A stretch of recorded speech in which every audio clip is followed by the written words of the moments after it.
Welcome back to our channel दोस्तों। तो आज हम लोगों का होने वाला है lecture 3 of expected question set of GK GS, जो कि बेनिफिशियल होगा रेलवे एग्जाम्स के लिए, चाहे वो एएलपी हो, टेक्नीशियन हो, एनटीपीसी हो, जेई हो, सभी एग्जाम्स के लिए बेनिफिशियल होने वाला है। तो चलिए स्टार्ट करते हैं। स्टार्ट करने से पहले हम लोग कुछ रिविजन कर लेते हैं जो कि हम लोगों ने पहले के लेक्चर्स में देखा है। पहला क्वेश्चन क्या है, in which district of Gujarat is Dandi where Mahatma Gandhi started the famous salt march. Gujarat के किस जिले में दांडी स्थित है? तो दांडी किस जिले में स्थित है? दांडी आपका जो स्थित है वो है नवसरी में। कहाँ पे? नवसरी में। ठीक है, अगला क्वेश्चन है, विच पास कनेक्ट श्रीनगर एंड ले। कौन सा दर्रा श्रीनगर को लेह से जोड़ता है? तो श्रीनगर को लेह से जोड़ने का जो दर्रा है उसका नाम है जोजिला। ये आप लोगों ने आपने अगर प्रीवियस क्लासेस को अटेंड किया है तो आपको इसका आंसर पता होगा। श्रीनगर को लेह से जोड़ने का काम करता है कौन? Zoji La. Who is called the father of taxonomy. Taxonomy के जनक के रूप में किसे जानते हैं? टैक्सोनॉमी के जनक का नाम क्या है? तो ये है लिन्नेनियस। लिन्नेयस ये टैक्सोनॉमी के जनक हैं। अगला है, in which state is the Kudankulam nuclear power station located. तो कुदनकुलम परमाणु ऊर्जा स्टेशन किस राज्य में स्थित है?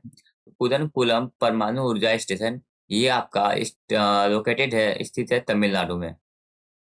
Who gave the idea of Constitution Assembly of India for the first time?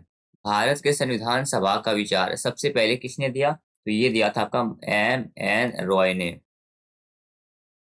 संविधान सभा का विचार सबसे पहले किसने दिया था? एम एन रॉय ने। अगला देखते हैं, according to which law at constant temperature the volume of gas is inversely proportional to pressure. Volume of gas inversely proportional to pressure, ये कौन कहता है? ये कहता है बॉयल्स लॉ। ठीक है। जलियांवाला बाग हत्याकांड किस वायसराय के कार्यकाल में हुआ? During the term of which viceroy did the Jallianwala Bagh massacre take place. तो जलियांवाला बाग हत्याकांड जो है वो हुआ था कैंप स्पॉट के टाइम में। किसके टाइम में? कैंप स्पॉट के टाइम में। वायसराय कौन थे उस टाइम में? Camp spot. The glowing surface of the sun is known as what. सूर्य की चमकती सतह को क्या कहा जाता है? तो सूर्य की चमकती सतह को फोटोस्फर बोलते हैं। क्या बोलते हैं? फोटोस्फर।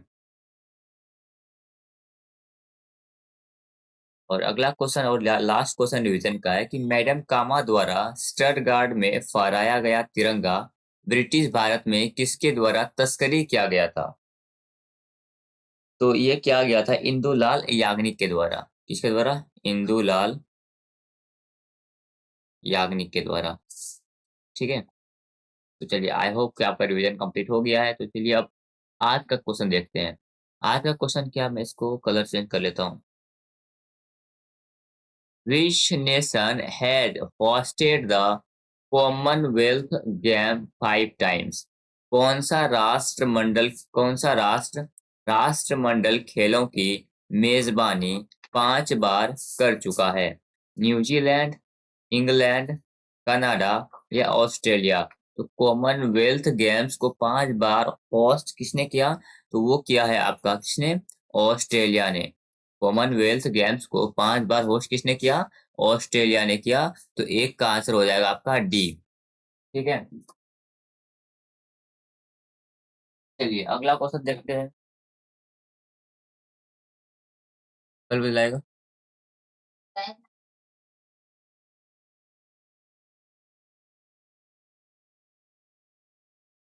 अगला क्वेश्चन है, विश्व चला गया। Which of the following is not a part of auxiliary memories in a computer system? निम्नलिखित में से कौन सा कंप्यूटर सिस्टम में सहायक मेमोरी का हिस्सा नहीं है? PROM, फ्लॉपी, CD-ROM या मैग्नेटिक टेप्स। चलिए आंसर आप लोग फटाफट कीजिए। कौन सा जो है सहायक मेमोरी नहीं है? फ्लॉपी, CD-ROM, मैग्नेटिक टेप्स या PROM। तो इसका आंसर हो जाएगा PROM, यानी प्रोम जो कि एक सहायक मेमोरी यानी ऑक्सिलरी मेमोरी की तरह काम नहीं करता है इन कंप्यूटर सिस्टम।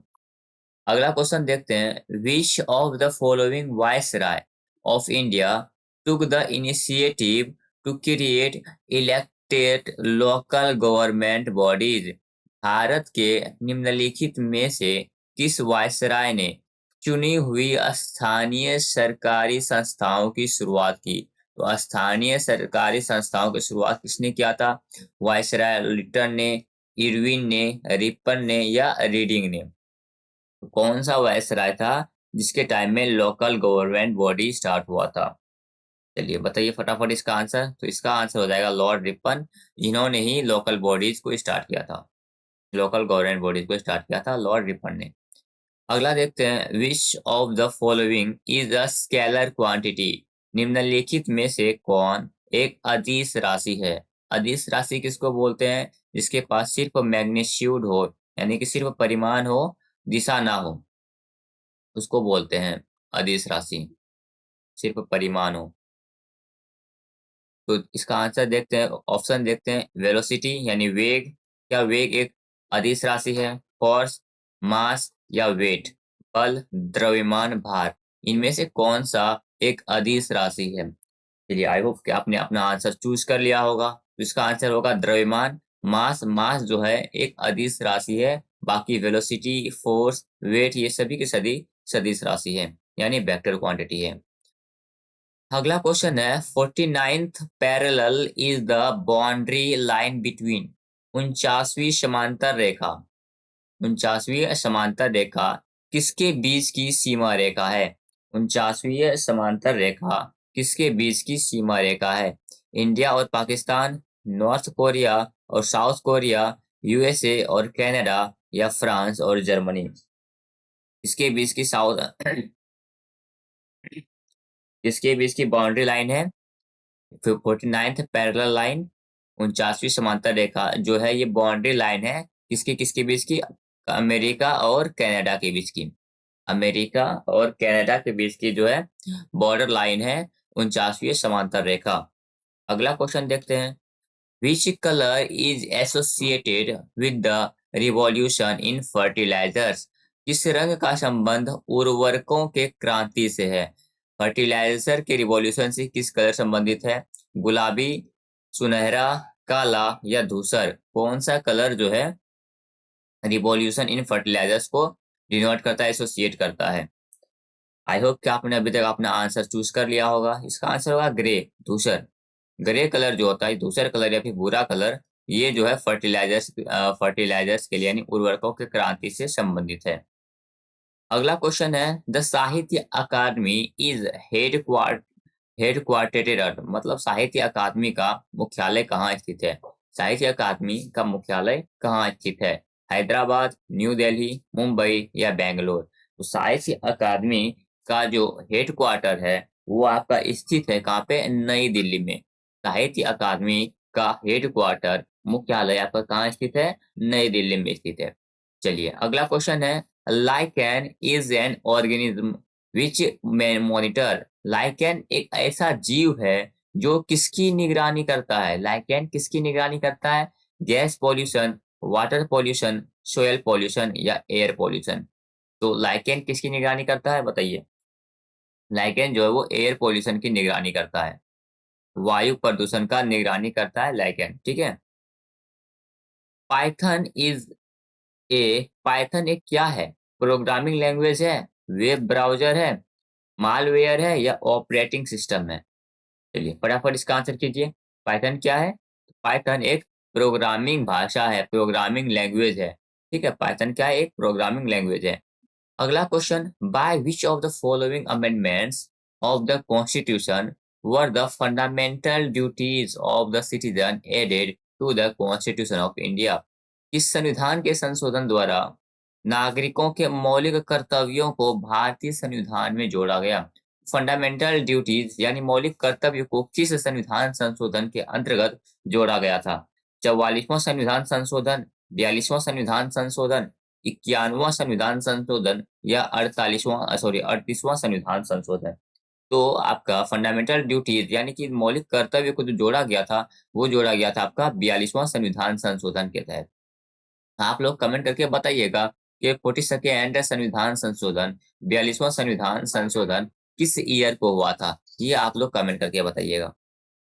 अगला क्वेश्चन है, the disease related with apple is known as, सेब से संबंधित बीमारी को क्या कहा जाता है? लाल जंग रोग, टिक्का रोग, ग्रीन ईयर रोग या fire blight? Red rust disease, tikka disease, green ear disease या fire blight?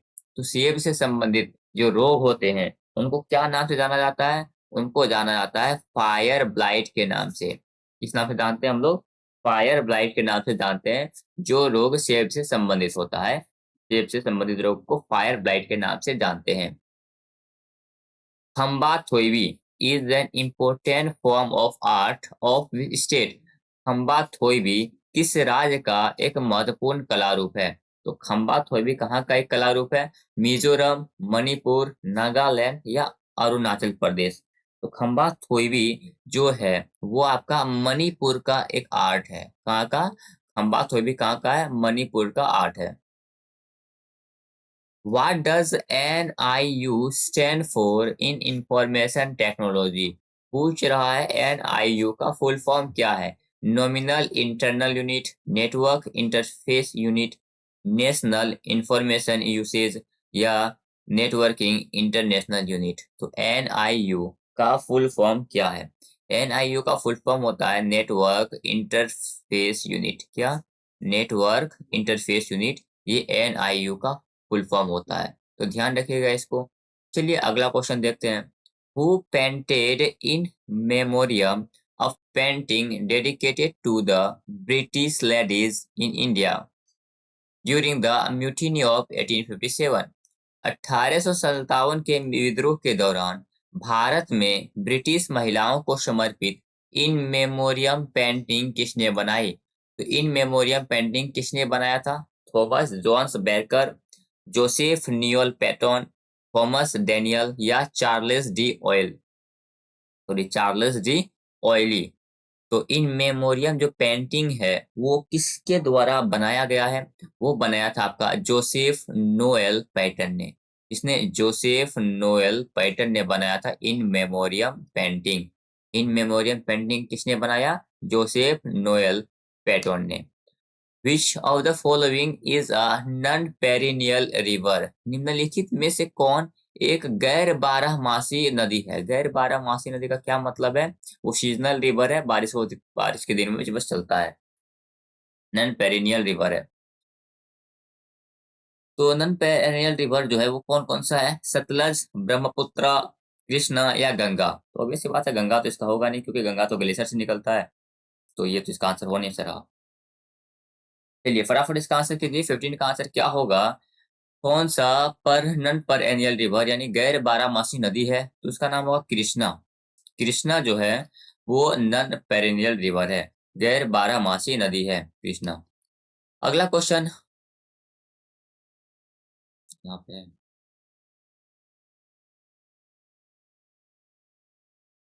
What is the name of the book written by Ernst Mackay about archaeological excavations? पुरातात्विक उत्खनन, पुरातात्विक उत्खनन के बारे में अर्न्स्ट मैके द्वारा लिखी गई पुस्तक का नाम क्या है? Early Indus early Indus civilization, प्रारंभिक सिंधु सभ्यता या deeper excavation at Mohenjodaro? Mohenjodaro में गहरे उत्खनन, आर्कियोलॉजी ऑफ मोहनजोदारो, मोहनजोदारो का पुरातत्व या further excavation at Mohenjodaro, Mohenjodaro में आगे का उत्खनन? तो आर्कियोलॉजिकल एक्सकेवेशन के दौरान अर्न्स्ट मैके ने जो बुक लिखा था, अर्न्स्ट मैके के बुक का नाम क्या है? अर्न्स्ट मैके ने, एक समय कलर चेंज कर लेता हूँ। अर्न्स्ट मैके का बुक का नाम था फर्दर एक्सकेवेशन एट मोहनजोदारो। क्या नाम था? Further excavations at Mohenjodaro. ये अर्न्स्ट मैके ने लिखा है। On which date is the constitution day of India celebrated? Bharat में संविधान दिवस किस तिथि को मनाया जाता है? भारत में संविधान दिवस किस तिथि को मनाया जाता है? 26 अक्टूबर, 26 नवंबर, 26 जनवरी या 26 जुलाई? तो ये बात तो सभी को पता है कि 26 नवंबर को हम लोगों का संविधान बन के रेडी हुआ था, इसीलिए हम लोग 26 नवंबर को संविधान दिवस यानी constitution day of India celebrate करते हैं। अगला क्वेश्चन है, excessive curvature of the eye lens leads to. आंख के लेंस का अत्यधिक वक्रता किसका कारण बनता है? अगर आंख के लेंस का वक्रता अधिक हो जाए तो क्या होगा? हाइपरमेट्रोपिया यानी दूर दृष्टि दोष, कलर ब्लाइंडनेस या रंग अंधता, कैटरेक्ट मोतियाबिंद या मायोपिया निकट दृष्टि दोष। तो अगर कर्वेचर बढ़ जाए तो क्या होगा? निकट दृष्टि दोष यानी मायोपिया होगा। निकट दृष्टि दोष, अगर आंख के लेंस की वक्रता त्रिज्या बढ़ जाए तो मायोपिया हो जाता है, यानी कि निकट दृष्टि दोष हो जाता है। Which of the following is an example of a footloose industry? निम्नलिखित में से कौन एक स्थानिक उद्योग का उदाहरण है? जूट, कंप्यूटर चिप, सुगर या टी?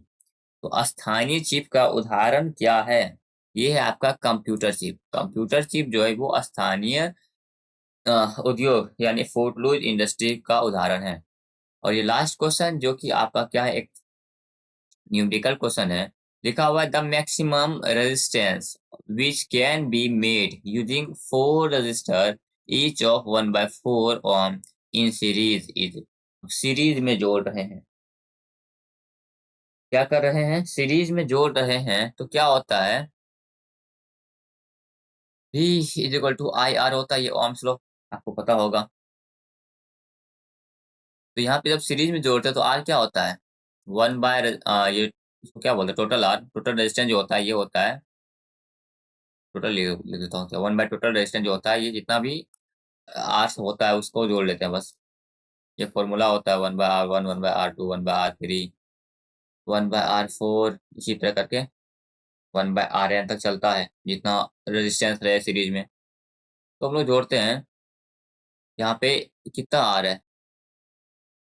यानी 4, 4 रजिस्टर है ना, 4 रजिस्टर है। तो 1/4, 1/4, 1/4, 1/4, 4 रजिस्टर हो गया। ठीक है, चारों रजिस्टर को सीरीज में जोड़ दिए। तो इसका एलसीएम लेंगे तो यहाँ पे हो जाएगा 4, फिर 1 + 1 + 1 + 1, यानी कि 4 + 4 इज इक्वल टू 1 ओम। ठीक है, इसका आंसर हो जाएगा 1 ओम।